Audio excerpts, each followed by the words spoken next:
कहानी है काफी ज्यादा दिलचस्प और काफी ज्यादा रोचक कहानी होने वाली है कि एक महिला जिसको फीस ना देनी पड़े तो वो वकील को ही अपने प्रेम प्रसंग में फंसा लेती है। फीस के बदले वो उसके साथ शारीरिक संबंध बनाने लगती है। और दोस्तों इसका खुलासा तब होता है कि जो वकील था बिल्कुल कंगाल हो जाता है, यानी कि उस महिला ने उसको 3 लाख का चूना लगा दिया था। अब पुलिस वाले जब इसकी बात सुनते हैं तो उनके भी होश उड़ जाते हैं कि कैसे एक महिला के वकील को ही चूना लगा जाती है। तो दोस्तों आज की जो कहानी है काफी ज्यादा रोचक कहानी है कि तो दोस्तों इस कहानी को पूरा जानने के लिए वीडियो को पूरा देखिए। आदाब श्रुतिका नमस्कार, हाजिर में फिर एक बार आप लोगों के साथ। इस घटना का जिक्र करूं दोस्तों इससे पहले आप लोगों से एक छोटी सी गुजारिश है कि चैनल पर नए हो तो दोस्तों चैनल को सब्सक्राइब कर लिया करो, वीडियो को लाइक कर दिया करो। आपकी कोई भी राय हो सुझाव हो तो दोस्तों तो कमेंट में करके जरूर बताया करो। और दोस्तों वीडियो आपको कैसी लगती है ये भी आप जरूर बताया करो। कोई भी राय हो सुझाव हो तो आप दिया जरूर करो। तो चलो फिर इस कहानी की शुरुआत करते हैं। दोस्तों एक वकील जो इलाहाबाद के हाईकोर्ट में वकालत कर रहा था, जिसका नाम होता है एडवोकेट भानु प्रताप सिंह। भानु प्रताप सिंह इलाहाबाद के ही मूल निवासी थे और जिनकी उम्र थी 45 साल की। और भानु प्रताप की शादी जो थी वो रामा देवी से होती है और भानु प्रताप के 2 छोटे छोटे बच्चे थे। भानु प्रताप का एक जो बड़ा बेटा था जो 10 साल का था और वो कक्षा 7 में पढ़ रहा था। एक बच्ची थी 3 साल की जिसका नाम श्रेया होता है।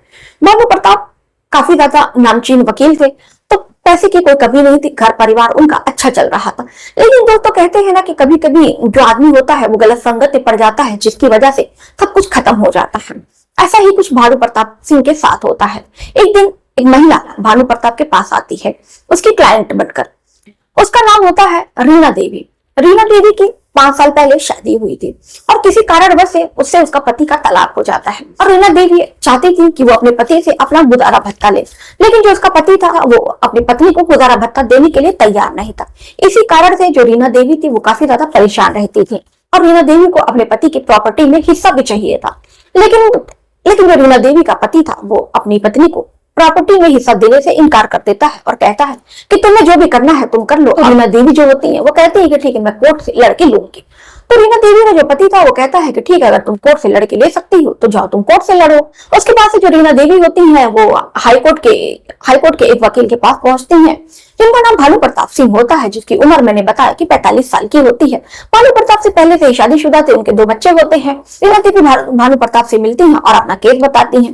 भानु प्रताप कहते हैं कि ठीक है मैडम आप परेशान मत होइए, हम आपके पति से आपको गुजारा भत्ता भी दिलाएंगे। और वो उस महिला को अपनी फीस बताते हैं। भानु प्रताप काफी ज्यादा अच्छे वकील थे तो उनकी फीस भी थी वो ज्यादा थी। अब वो जो महिला है अपना केस भानु प्रताप को दे देती है और उसके बाद से वो अपने घर चली आती है। पहली बार में उसने जो फीस दी थी भानु प्रताप ने उससे पहली बार में 2000 रुपया केस का लिया। अब महिला जो थी हर हफ्ते वो कोर्ट जाती और जब भी हर हफ्ते जाती तारीख पे तो महिला को कुछ ना कुछ पैसे देने पड़ते और महिला जब भी जाती तो 1000 1500 वकील उससे ले लिया करता। अब कहीं ना कहीं रीना देवी थोड़ा सा परेशान थी क्योंकि पहले तो उनका पति नहीं था, ऊपर से केस लड़ने के लिए उनको 2000 रुपए लगते थे। अब रीना देवी के दिमाग में एक तरकीब आती है।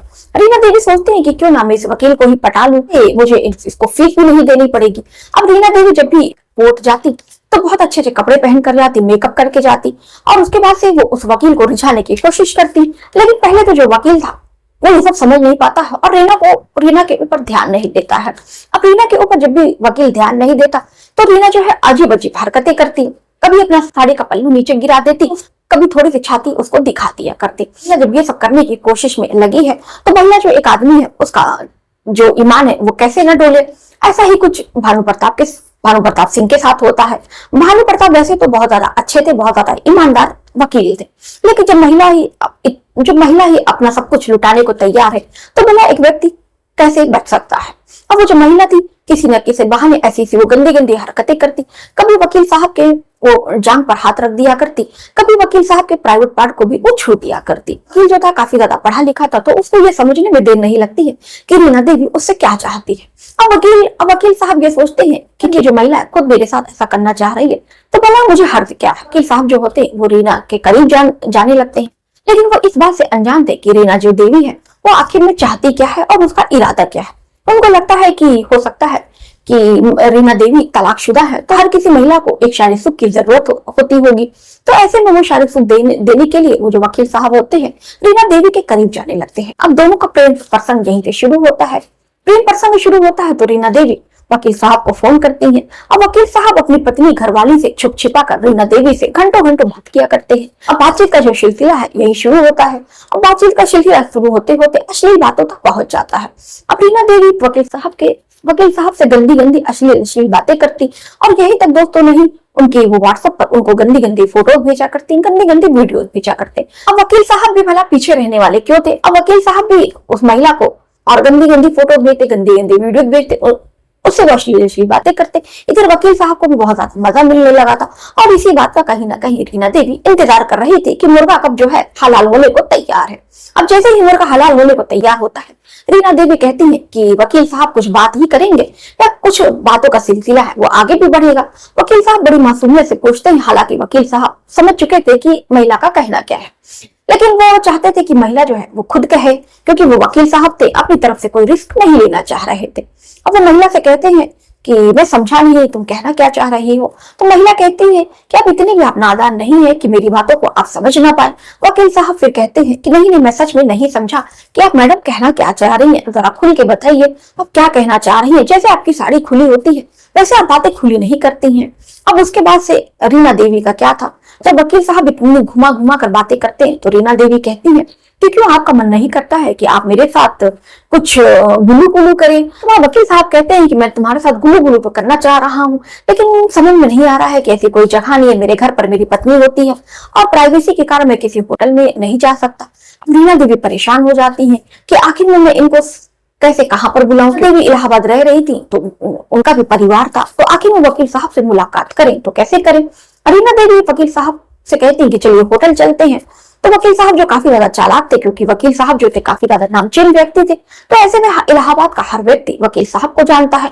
ऐसे में वकील साहब अगर होटल में जाते तो हो सकता है कि इनकी प्राइवेसी जो है वो भंग हो जाती और इनके बारे में लोग जान जाते।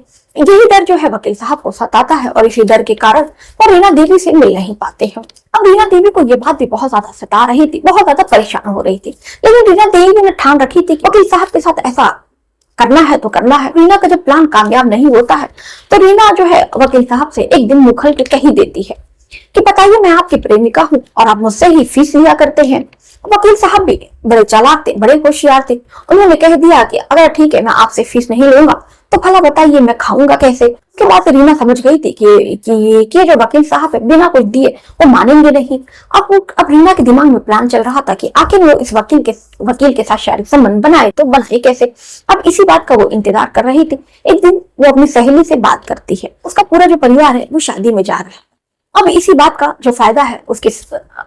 का फायदा रीना उठाती है और अपनी सहेली से उसके घर की चाबी ले लेती है और उसके बाद से वकील को वहीं पर बुलाती है और उसके साथ शारीरिक संबंध बनाती है। शारीरिक संबंध की वीडियो जो है वो अपने फोन में बना लेती है और उसके बाद से ये जो बात है वकील साहब को नहीं पता चल पाती है कि रीना ने हिडन कैमरा लगाकर दोनों की आपत्तिजनक वीडियो जो है अपने कैमरे में शूट कर ली है।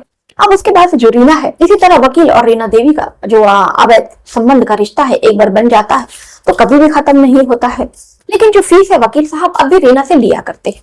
रीना वकील पर दबाव डालते हैं कि अब मेरी फीस है आपको नहीं लेनी चाहिए। तो वकील साहब जो थे वो रीना के साथ कई बार शारीरिक संबंध बना चुके होते हैं, तो फिर वो रीना से फीस नहीं लिया करते हैं। और रीना पहले से ही बहुत चालाक थी, शातिर थी कि जब भी वकील उसको फीस अगर मांग मिलेगा तो वो इसको वीडियो दिखाएगी और कहेगी कि अगर तुम मुझसे फीस मांगोगे तो मेरा केस नहीं लड़ोगे तो मैं बलात्कार के जुर्म में तुमको फंसा दूंगी और ये वीडियो थाने में ले आकर दे दूंगी। उसके बाद से तो होता कुछ ऐसा है कि तकरीबन जो महिला का केस है वो 2 साल चलता है। 2 साल जो वकील साहब हैं वो फ्री में उसका केस लड़ते हैं और 2 साल तक रीना देवी के साथ शारीरिक संबंध में बंधे रहते हैं। उसके बाद से दोस्तों जब वकील साहब का मन भर जाता है रीना देवी से तो वो रीना देवी से मिलना जुलना कम कर देते हैं और शारीरिक संबंध बनाना भी उससे खत्म कर देते हैं। अब इनके बीच में जो शारीरिक संबंध था वो धीरे धीरे खत्म होता है। अब जैसे इनके बीच में ये रिश्ता खत्म होता है तो दूसरी तरफ जो वकील साहब होते हैं रीना से फीस मांगने लगते हैं कि रीना कि देखो मैंने तुम्हारा 2 साल तक तुम्हारी मदद की, 2 साल तक तुम्हारा केस लड़ा, फ्री में लड़ा, लेकिन जो रीना तुम्हारा जो केस है कम से कम इसका फुला होने में 5 से 10 साल लग जाएंगे। रीना अब तुम ज्यादा ना सही तो तुम कुछ फीस दिया करो।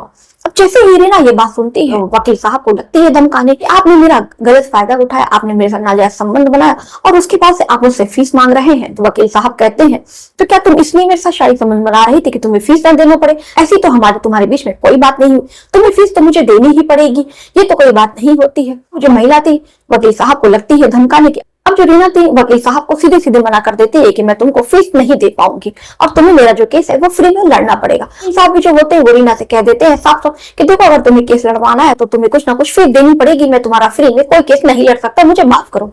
रीना उसके बाद से अपना असली चेहरा दिखाती है और वकील से कहती है कि तुम्हें क्या लगता है कि तुम मुझे मेरे साथ ऐसे ही खेल के निकल जाओगे?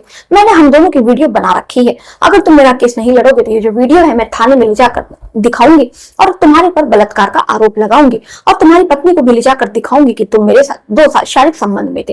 वैसे ही वकील साहब रीना की बात सुनते हैं तो उनके पैरों तले जमीन खिसक जाती है कि एक महिला इतनी चालाकी से उनको प्रेम प्रसंग में फंसाती है और शारीरिक संबंध बनाती है और उसके बाद से वो फ्री में अपना 2 साल तक केस लड़वाती है और वो चाहते हैं कि वो जिंदगी भर उसका केस फ्री में लड़े। उसके बाद से वकील साहब को कुछ भी समझ में नहीं आता है, वो 15-20 दिन सोचते हैं और उसके बाद से वो थाने में जाते हैं और दरोगा से मिलते हैं और सारी बातें जो है दरोगा को बताते हैं। दरोगा भी तो वो कहता है ठीक है अब वकील साहब आप चिंता ना करो, मैं उस महिला को बुलाकर उसकी अच्छी खबर लेता हूँ। उसके बाद से रीना देवी को पुलिस जो है पूछताछ करने के लिए थाने में बुलाती है। रीना देवी थाने पहुंचती है तो जो दरोगा था वो पूछता है कि तुम कैसी महिला हो, कि तुम फीस देने के लिए तुम ऐसा कुछ कर सकती हो, फीस देने के लिए तुमने वकील का इस्तेमाल किया, उसके साथ शारीरिक संबंध बनाए, उसकी गलत तरीके से वीडियो बने, ये गलत है। देखो मैं तुम महिला हो, मैं तुम्हें समझा रहा हूँ वरना मैं तुम्हें 420 के केस में लगाकर मैं तुम्हें अंदर डाल दूंगा। तो महिला होती कुछ ऐसा कहती है जिसे सुनने के बाद पुलिस के भी होश उड़ जाते। महिला भी कुछ ऐसा कहती है कि दरोगा के पैरों तले जमीन खिसक जाती है कि आखिर में एक महिला गिरी कैसे हो सकती है। महिला अब दरोगा को अपने प्रेम प्रसंग में फंसाने की कोशिश करती है। दरोगा से कहती है कि दरोगा साहब देखिए मैं खूबसूरत हूँ, मैं जवान हूँ, मैं आपको भी भरपूर मजा दे सकती हूँ, लेकिन बदले में आपको ये करना होगा कि आप वकील के ऊपर दबाव बनाइए और मेरा केस जो है वो फ्री में लड़े, उसके बदले में मैं आपकी शारीरिक इच्छा पूरी कर सकती हूँ। अब दरोगा जैसे इस महिला की बात सुनता है सर पकड़ कर बैठ जाता है और महिला को इच्छा पर खींच कर लगा देता है। जैसे ही महिला को वो दरोगा इच्छा पर खींच के लगाता है तो महिला काफी ज्यादा चिल्लाने लगती है, पूरा थाने में शोर मचा देती है कि तुमने कैसे एक महिला के ऊपर हाथ उठाया, मैं तुम्हारी वर्दी उतरवा दूंगी, मैं तुमको सस्पेंड करवा दूंगी। इतना हंगामा मचता है कि थाने में भीड़ जमा हो जाती है और उसके बाद से रिपोर्टर भी वहां पहुंच जाते हैं। उसके बाद से जो दरोगा था वो अपनी बात बताता है कि कैसे ये जो महिला है एक वकील को बहुत सालों से झांसा दे रही थी और ये मेरे साथ भी अवैध संबंध बनाने की बात कर रही थी।